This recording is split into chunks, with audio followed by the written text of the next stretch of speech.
I could feel it before I saw it. The envelope sitting on a kitchen counter. No name, just a thick, cold, official-looking thing. I knew exactly what it was. It was the beginning of the end, and I'd been waiting for this moment longer than I care to admit. I don't remember how long I stood there, staring at the envelope, my fingers hovering above it like it might suddenly explode. But it didn't. It was just a piece of paper. A sealed fate. I tore it open. The words on the page were like a slap, each one burning into my mind, carving through the last of my sanity. Divorce papers. And right below them, a notification from the bank. The trust fund I'd inherited from my parents. The one I had worked my whole life to protect, to build something meaningful with. Drained. Sarah had taken everything. The funds had been transferred into her name. My parents' legacy, the scholarship fund I'd intended to create in my mother's honor, all gone. Stolen. And I had nothing to show for it. I wasn't even sure what to feel anymore. Anger? Grief? Shock? It didn't matter. It all came crashing in at once, mixing together like a storm that had been gathering for years. It should have been a punch in the gut, but it wasn't. No, the punch was in how easily it was done. How coldly she had calculated it all. How I never saw it coming. I looked up from the papers. The room felt smaller, suffocating. The silence was deafening, except for the thumping of my pulse. And then I realized I wasn't angry. Not yet. But I was something far worse. I was empty. And then, somewhere deep inside, a part of me, the part one thought had died, began to stir. This wasn't just about the money. This wasn't just about the betrayal. This was about what she had taken from me, the future I had planned, the one I had earned. It wasn't over. I could almost hear Sarah's voice in my head, her calm, composed tone, as she handed me the papers this morning. The same voice she'd used when she first told me she wanted the divorce.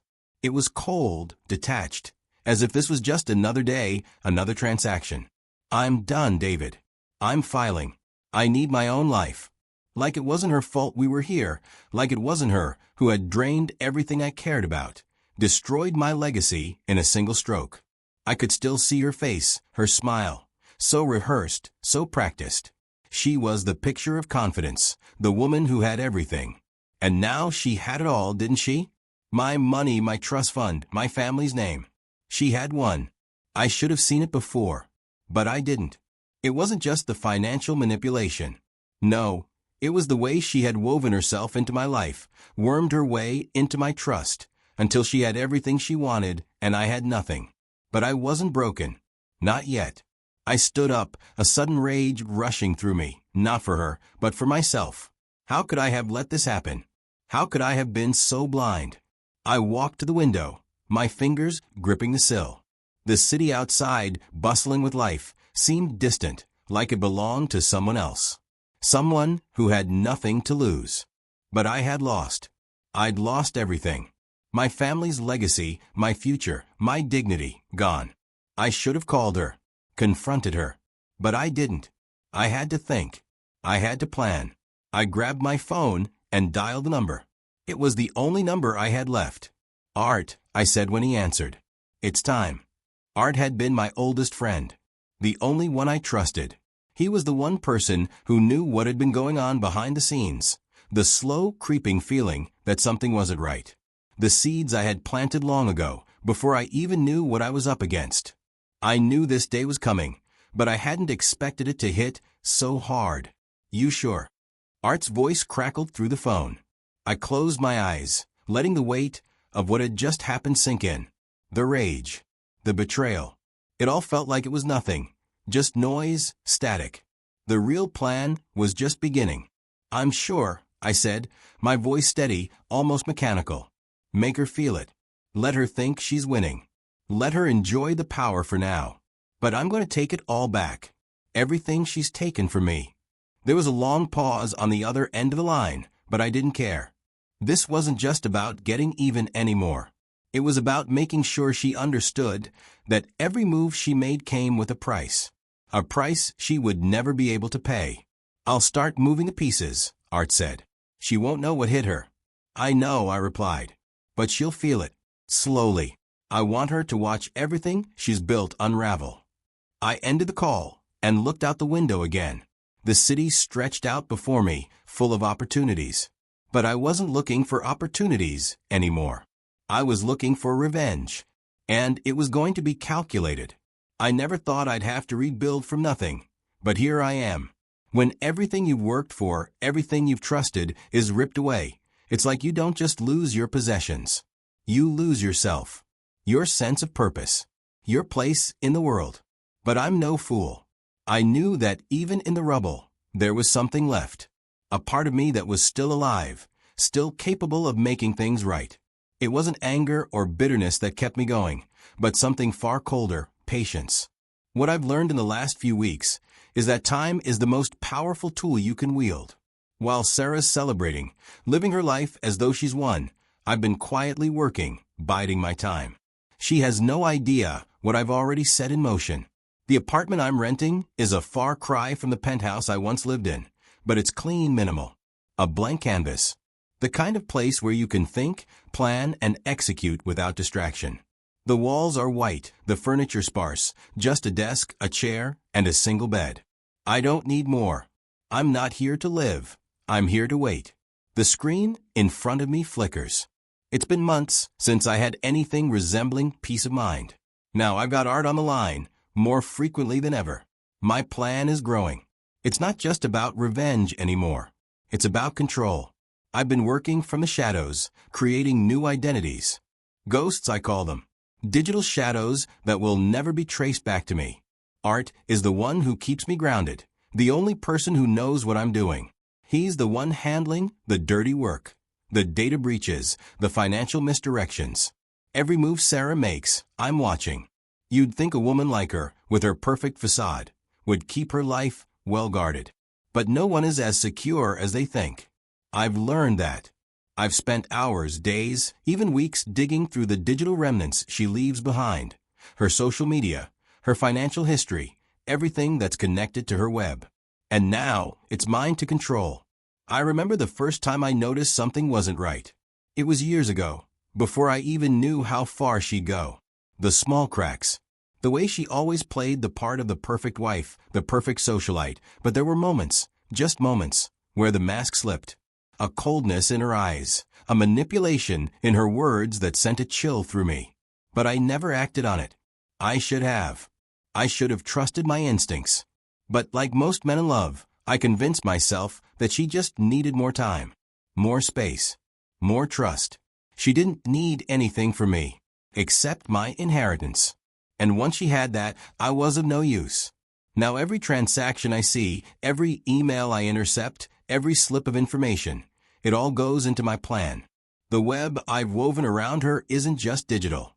It's psychological, financial. It's everything she holds dear. The first move was the hardest. I had to cut myself off from the life I once knew, friends, colleagues, even family. Sarah's manipulation ran deep, and if I was going to succeed, I needed to be invisible. I had to let her think she had won.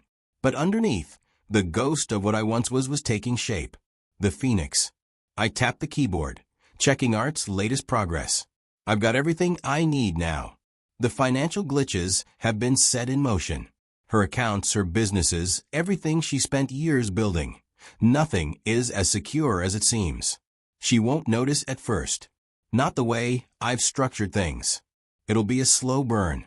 A minor inconvenience here, a slip up there. Maybe she'll lose a client, or some money will vanish from her account. I want to make her feel like the world is slipping away, and she won't be able to figure out why. By the time she starts to realize it's all connected, it will be too late. My phone buzzes again. Another message from Art. I read it quickly. Got the first leak. Small one. Sent it to her favorite magazine. She's going to love the scandal that follows. A smirk curls on my lips. It's just the beginning. I lean back in my chair, rubbing my eyes. The days are long here. The nights even longer. But it doesn't matter. Patience is key. When you've spent years planning, when you've been patient enough to let your enemies think they're safe, everything is just one move away. I wonder what Sarah is doing right now. Is she reveling in her new life? Does she even know that the game is far from over? I'm watching her every step. I'm waiting for her to fall, to see the cracks begin to widen until there's nothing left of her carefully constructed world. I don't need to rush. She's already lost. I've always been a patient man, but this is a new kind of waiting. It's not the kind of waiting where you're hoping things get better. No, this waiting is about watching the walls close in around her. It's about seeing the cracks start to form in the perfect facade Sarah's been so carefully crafting. The thing about revenge is you can't rush it. You have to let your enemy think they're winning for as long as possible. Let them enjoy the victory. Let them parade it around for everyone to see. That's the only way it hurts when it all falls apart. And Sarah? She's at the peak. She's flying high, thinking she's untouchable. But she has no idea the storm that's about to hit. I'm not surprised, though. It's the way she's always been, confident, self-assured. The perfect image of success. But underneath that polished surface, I can see the vulnerability she's too arrogant to notice. And I know exactly how to exploit it. The first signs are small, just enough to make her uneasy. I've set up a few minor financial glitches in her accounts, some strange transfers and transaction discrepancies that will eventually cause her team to start asking questions.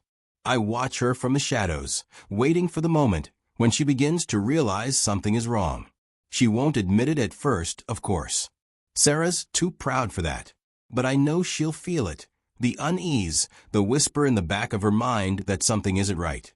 I sit at my desk, watching the screen as the data rolls in. Every move, every shift in her world, is mapped out in front of me. My ghosts are doing their work. Every piece of the puzzle is falling into place. Art is handling the dirty work, the technical side of things. He's the one manipulating the digital leaks, the ones that'll ruin her reputation when they hit the press. I've already fed a few whispers to her so-called friends in the media, just enough to start the first wave of rumors. She won't see it coming. I smile to myself as I review the latest report Art sent. Sarah's business partners have started to ask questions about her finances. The small leaks are growing. The cracks in her empire are widening. What's worse is that I'm not even finished yet. Sarah's enjoying her lavish life, her new house, the extravagant vacations. She's surrounded by sycophants and yes men who'll tell her what she wants to hear. She thinks she's invincible. But I'm not done yet. Not by a long shot. I remember the last time I saw her, when I signed the divorce papers. She looked so confident, like she was walking away with everything. But that's the thing about confidence. It's fragile. One misstep, and it all starts to crumble. And I'm waiting for that misstep. The first real sign that things are going awry comes a few weeks after the first leak start. I'm watching the news when I see it, a small, offhand remark about Sarah's latest business venture. A partner of hers, someone she trusts implicitly, is accused of embezzlement. The media barely touches it at first, but I know how this is going to play out. She won't be able to distance herself from this. Her name's too close to the situation. People will start asking questions. Her pristine image is beginning to crack. I feel the satisfaction of it, but it's fleeting. The real work is still ahead. I want to see her break. I want to see her scramble, to fight against the inevitable. The truth is, Sarah never believed anyone would ever take her down. She thought she could burn me to the ground and walk away unscathed. But I'm not just anyone. The cracks are there now. They've been set in motion, and soon enough, they'll split wide open. And when they do, Sarah will find herself completely exposed. She'll realize too late that she wasn't the one in control of this game. I've been pulling the strings all along. My phone buzzes again. Another update from Art. The leak has been picked up by one of the more prominent business news outlets. It's small right now, but that's how these things start. In a few weeks, it'll be everywhere. Sarah won't be able to escape it. I can almost hear her now. Her voice, so confident, so composed, as she tries to spin her way out of this. She'll try to blame everyone but herself. That's the thing about her. She's always been great at manipulating the people around her. But now, she's the one being played. I lean back in my chair, watching the screen, the dark satisfaction creeping through me. This is just the beginning. The storm has barely started. And when it hits, it's going to be far worse than anything I've ever felt. But for now, I wait. Because that's the key, patience. It's all part of the plan. And I know one thing for sure. I will be there, watching from the shadows, when it all unravels. It's amazing how fragile the human mind is. A few little things, just enough to make someone doubt the solidity of the ground beneath their feet. And everything starts to crumble. That's where I'm at now. She's starting to feel it. Those first signs of unease that she can't quite place, but that gnaw at her every time she's alone. I see it in the way she checks her bank account at odd hours, as if expecting something to change, but nothing ever does. I see it in her eyes when she meets with her team, the subtle glance toward her phone as though she's expecting a call or a message that never comes. Her composure, that perfect mask of confidence, is slipping. She's trying to hold it all together, but I can see the cracks. It's strange, really, how long it takes for a person to realize that they're falling. It's like being on the edge of a cliff and not realizing how close you are to the edge until your feet start to slide. Sarah doesn't know it yet, but the tremors have already started. Every little glitch I've set in motion is like a pebble falling down a mountain, rolling ever closer to a landslide. The first incident was small, a minor loss in one of her business ventures. Something that should have been an easy deal, one she'd handled 1,000 times before. But the funds didn't come through like they should have. She got the call while I was sitting at my desk, watching her response like a hawk. I saw it in her face. The confusion, the panic, quickly masked by a tight smile and a forced call to the bank. She knew something was wrong. She didn't know what it was, but I could see the unease creeping into her. She was used to being in control, having all the pieces of her life aligned in perfect symmetry. Now, things were out of her grasp. Just a little. But that was all it took. I made a few calls to Art, ensuring that the subtle glitches in her accounts were timed perfectly. She'd get a few more calls like that one. Questions about missing funds, unexplained transfers. Enough to shake her confidence, but not enough for her to find the source. But there's always something she doesn't understand. She's always underestimated me. She thinks I'm a fool. She thinks I'm just some man whose world she can destroy without consequence. But I see the way she looks over her shoulder now. I see the way she starts asking her assistants about things she never cared about before. Bank statements, transactions, things she used to leave to other people. It's not enough to make her panic yet, but I can tell it's coming. And that's when the real fun begins. The next tremor is more personal. I'm watching her at one of the social events she loves so much. Charity galas, business dinners, the endless parade of handshakes and smiles that hides so much. I've been setting things up so that she has to rely on her circle of friends, people she's always manipulated, used to her advantage. This time, though, they aren't as loyal as they used to be. I'm the one making the phone calls now, just enough to plant the seeds of doubt. Sarah's friends, people she spent years building relationships with, are starting to talk, whispering to the wrong people, leaking just enough to make her uncomfortable. I made sure a few private messages from her closest confidants got into the wrong hands. It's small, it's quiet, but it's happening. And I know, deep down, it's eating at her. The sense of betrayal from the people closest to her. She can't trust anyone. And that's exactly how I want it. I keep my distance. I stay in the shadows, watching her from afar. She hasn't noticed me yet, but I'm always there. The specter of my presence hangs over her every move. There's a moment, though, that I'll never forget. I'm sitting in a cafe, having a drink, watching her as she passes by. She doesn't see me, of course. But I see her. I see the perfect mask slipping, the smile faltering for just a fraction of a second, as she notices someone whispering behind her back. And then she catches herself. The mask snaps back into place. Her smile returns, perfect, serene. But it's not the same anymore. I know it. She knows it too. She just doesn't know why. That's the thing with revenge. It's not about instant gratification. It's about watching someone's world slowly unravel, watching them break down bit by bit, until they have nothing left. It's almost beautiful in a way. The way everything she's built is starting to fall apart, and she has no idea why. And this is just the beginning. The tremors have started. But there's a storm coming, and she's not going to be ready for it. The cracks are no longer just cracks. They've deepened. The tremors have become a full-scale earthquake. I've been watching Sarah, waiting for the moment when her confidence would begin to crack under pressure. She's been managing, just barely, distracting herself with her newfound wealth and status.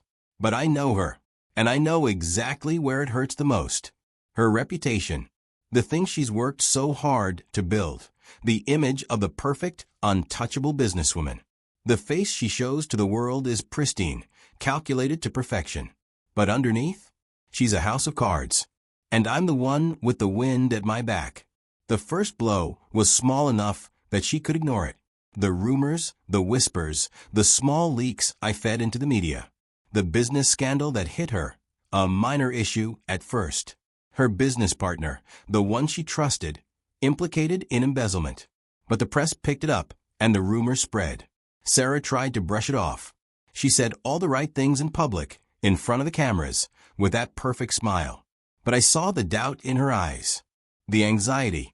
The way she kept her head down at the board meetings, avoiding eye contact. The tremors of fear, subtle but unmistakable, creeping into her posture. She didn't know it yet, but that was just the beginning. And now, I'm really starting to press. I've got a few more pieces moving now. Some of her most trusted colleagues, people she's always counted on, are starting to turn. A phone call here, a well-timed conversation there. It doesn't take much. Just a whisper of doubt. I made sure the right people had the right information, the ones who would leak it to the press without asking questions. They don't know who I am, but they know who to trust. Sarah's image is slowly starting to erode. She's losing control over her empire, over the narrative. And the more she tries to cling to her perfection, the harder it becomes to keep the cracks from showing. I watched her at the gala last week. The one where she was supposed to shine, to show the world she was untouchable. But she couldn't. The weight of the rumors, the whispers, the mounting questions. She couldn't escape them.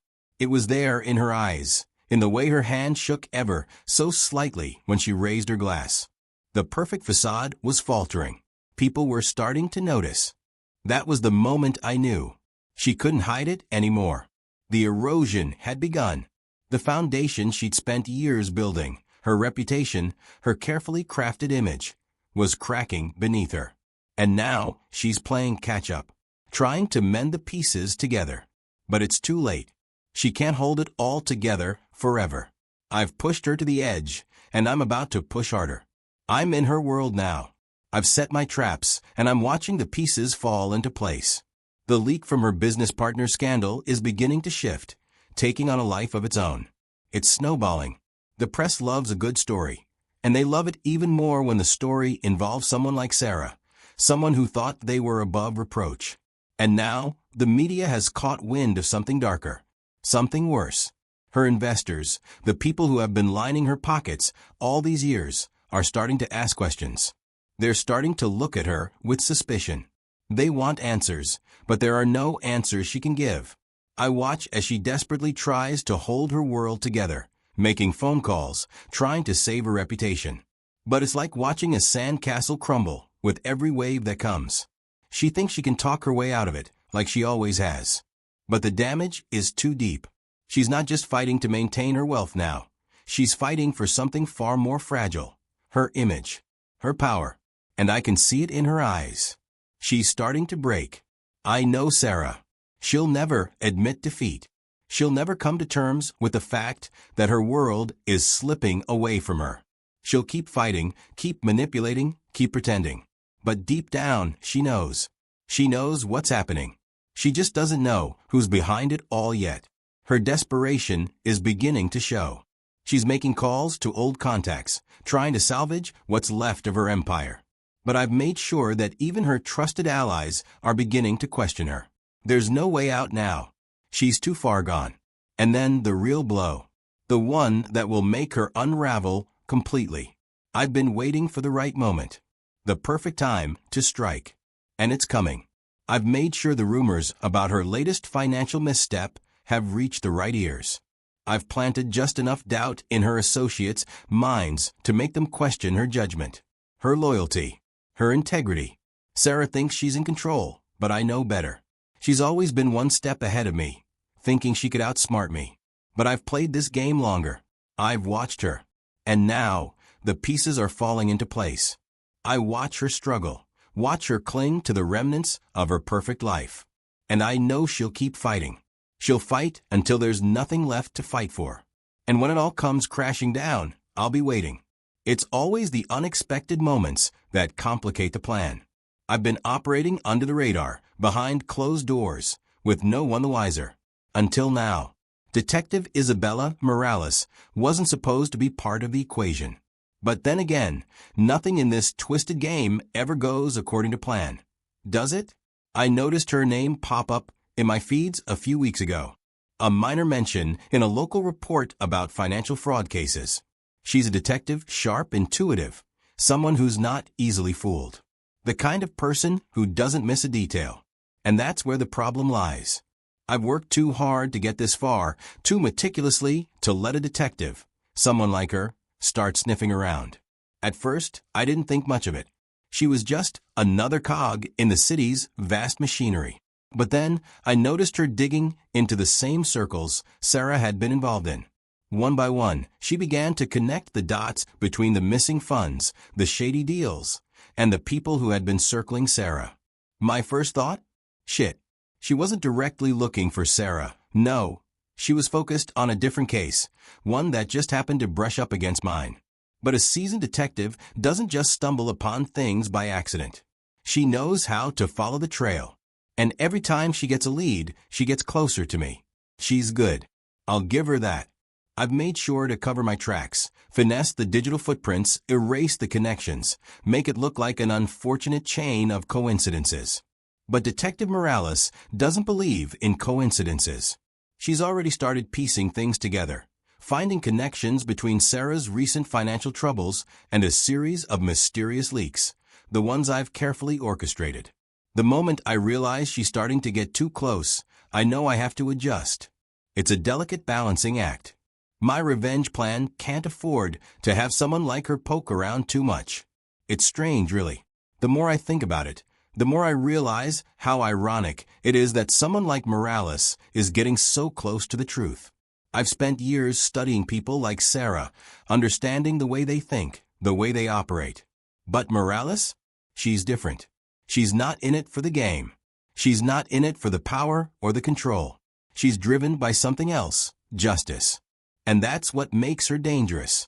She doesn't know it, but she's already crossed the line. She's ventured into territory she can't back out of. I make my moves subtly. I can't afford to make any mistakes now. I ensure that the paths she's following lead her away from me. I feed her the wrong leads. One phone call to a disgruntled informant, another anonymous tip pointing her toward a different target. Anything to divert her attention. But it's not enough. She's too close. It's only a matter of time before she starts looking at Sarah, the one piece I need to stay out of her sights. Sarah has become the perfect distraction, but I can't let her become a liability now. So I tighten my grip. One of my more trusted informants tells me Morales has started asking around about me, specifically my financial history, my ties to the people who have been leaking information about Sarah's business. And now I have a new problem. It's not just Sarah I have to worry about. It's her and the detective. I'm not the type to act on impulse, but I also can't afford to let this drag on any longer. I make sure to cover the tracks, retrace the digital breadcrumbs, plant false information, and if necessary, deal with anyone who could connect me to Sarah's downfall. I can't afford loose ends. But then something unexpected happens. I'm sitting in my apartment watching the city lights flicker outside the window when I get a message. It's from Art. He's been monitoring Morales' investigation, and there's something new. She's getting too close to you, David. She's asking the wrong questions. Time to decide. Do you let her dig, or do you pull her off the trail completely? I sit there, my mind racing, calculating the options. On the one hand, I could keep her at bay, let her continue her investigation without giving her any more clues. The risk is low. But then again, if she keeps pushing, she'll eventually stumble onto me. The alternative is more drastic. I cut her off. Get rid of the threat before she becomes too much of a problem. I didn't get this far by making rash decisions. So I wait. But I know one thing for certain. I'm running out of time. The walls are closing in faster than I'd like. Morales isn't going to back down. She's relentless, and that makes her dangerous. But then again, danger is what I thrive on. If she's smart enough to figure me out, then I'll just have to make sure she doesn't get the chance. I can't let her get in the way. It's amazing how quickly someone can go from the height of arrogance to the depths of panic. For the past few weeks, I've been watching Sarah, and I can see it in the way she moves, the way she talks. The confident, composed woman I once knew is slipping away, replaced by someone frantic, desperate to hold onto what little she can. She still doesn't know who's behind it all, but she's starting to feel the pressure in ways she can't ignore. The business glitches that once seemed like minor annoyances have now snowballed into a full-blown disaster. Her finance team is scrambling to explain discrepancies in her books, transfers that don't make sense, payments that vanish into thin air, accounts that show signs of tampering. And every time they bring it up to her, she smiles that tight-lipped smile and assures them everything will be fine. But I can see the tremor in her hands when she picks up the phone to make those calls. She's losing control, and she knows it. I watch it all from the shadows, from my apartment where everything is quiet, everything is calm. My life is organized, methodical. But hers? Hers is beginning to fall apart, and it's beautiful to watch. She's still holding onto the facade of success, still trying to manage the crisis without letting anyone see her weakness. But the pressure is getting to her. I've made sure the leaks are more than just financial now. The rumors are growing louder, spiraling out of her control. One of her former clients calls her, demanding answers about a failed business venture. The deal was supposed to be her crowning achievement, and now it's gone under because of a simple error that she can't fix. And it's not just business. It's personal too. People are starting to look at her with doubt. I hear about it from Art. She's been getting strange looks at social events from people she thought were her allies. There's talk about her past, about the way she's manipulated those closest to her to get ahead. The perfect image she's worked so hard to create is starting to crack under the pressure, and it won't be long before it all shatters. I can feel the panic in the air. Sarah doesn't know it yet, but the storm I've been brewing is finally reaching its peak. Her public persona is on the edge of collapsing, and no amount of money or influence is going to save her now. She's in full-blown damage control mode, scrambling to put out the fires I've started. But the more she tries to control the narrative, the worse it gets. I get the call from Art around mid-morning. I've been expecting it. David, it's happening. The board's getting suspicious. They're talking about calling an emergency meeting. They're questioning her decisions now. I feel a wave of satisfaction as I hear the words, though I don't show it. Good, I say calmly, though inside, I'm already thinking 2 steps ahead. Let them question her. Let them see the cracks. She's losing her grip, Art. It's only a matter of time before they all turn on her. Art pauses, and I can almost hear the hesitation in his voice. You sure you want to let it go this far? The board's starting to talk to the press. Some of the leaks are already getting picked up. If they keep digging, I'm sure I cut him off. The press will do the work for us. Let them get their hands on her. She's not going to survive this. But I'm wrong in thinking it's all going according to plan. No, because even as Sarah scrambles, trying to save her business, save her reputation, there's something I didn't account for: panic. It's slipping into her every word now. I hear it when she talks to her team. Hear it in the shaky tone of her voice as she tries to explain her way out of each new crisis. She's unraveling, and it's happening faster than I thought. I think about the final blow, what I'll do next. The piece I've been saving, the one that will bring everything crashing down. But before I act, I have to wait. I have to see just how far she'll go, how much further she'll push her lies and manipulation before they all come back to haunt her. Her panic is infectious now. I can feel it, even from a distance. She's no longer just trying to protect her image. She's fighting to keep her world from crumbling completely. She's going to make mistakes. I'm waiting for them. I know she's going to try to fix things on her own, try to take back control. But that's the thing with people like her. She never could see that control is just an illusion. The moment you believe you have it, that's when you start losing it. I keep the pressure on. The leaks continue. The rumors get louder. The financial discrepancies grow harder to hide. The board members start to ask questions, then start to question her. I watch as Sarah walks into a meeting, trying to maintain her cool, her power. She thinks she can still outsmart everyone. She thinks she can still fix it all. But she can't. Her empire is crumbling piece by piece, and I'm the one holding the sledgehammer.